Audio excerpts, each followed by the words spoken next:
Bad boy Karthik movie review. Naga Shaurya హీరోగా నటించిన ఈ సినిమా అంతగా నచ్చలేదు భయ్య. సినిమా 'చలో' సినిమా తర్వాత సరైన హిట్ చూడని ఈ నాగశౌర్య ఈసారైనా మంచి హిట్ కొడతాడని చాలా ఆసక్తిగా ఎదురు చూశా. సినిమా చూశాక బే మళ్ళీ రొటీన్ క్యారెక్టర్ని ఎంచుకొని రొటీన్ సినిమాని తీశాడు. ఈ సినిమాలో నాగశౌర్య గారు చాలా బాగున్నారు. అయితే ఆయన స్క్రీన్ ప్రజెంట్ కానీ, మాస్ ఫైట్స్ కానీ, ఆ మాస్ ఎలివేషన్స్ కానీ ఇవన్నీ కూడా చాలా బాగున్నాయి.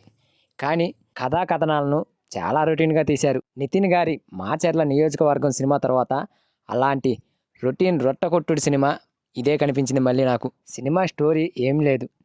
అక్కడ మనం ఇప్పటివరకు ఎన్నో సినిమాల్లో చూసిన స్టోరీనే. ఒక ఫ్యామిలీని కాపాడుకోవటానికి హీరో ఏం చేశాడు, ఇక్కడ ఫ్యామిలీ కూడా కాదు, తన అక్క కోసం హీరో ఏం చేశాడు అనేదే ఈ సినిమా స్టోరీ. ఇలాంటి వీక్ స్టోరీలో ఏదైనా ప్లస్ పాయింట్ ఉంది అంటే అది హీరో స్క్రీన్ ప్రజెంటు, ఆయన మాస్ ఎలివేషన్ ఫైట్స్ అండ్ అక్కగా చేసిన ఆ senior heroine performance, Sridevi performance, ఇవి తప్ప సినిమాలో చెప్పుకోవడానికి ఏమీ లేదు. అక్కడ ఎమోషన్ కూడా పెద్దగా వర్కౌట్ కాలేదు. ఇక కామెడీని కూడా సెట్ చేశారు కానీ అది కూడా వర్కౌట్ కాలేదు. ఇక హీరోయిన్తో లవ్ స్టోరీని పెట్టారు, అది మరీ ఇరిటేషన్ తెప్పిస్తుంది. వాళ్ళ మధ్య ప్రేమ పుట్టిందో లేదో కూడా చివరి వరకు తెలియదు.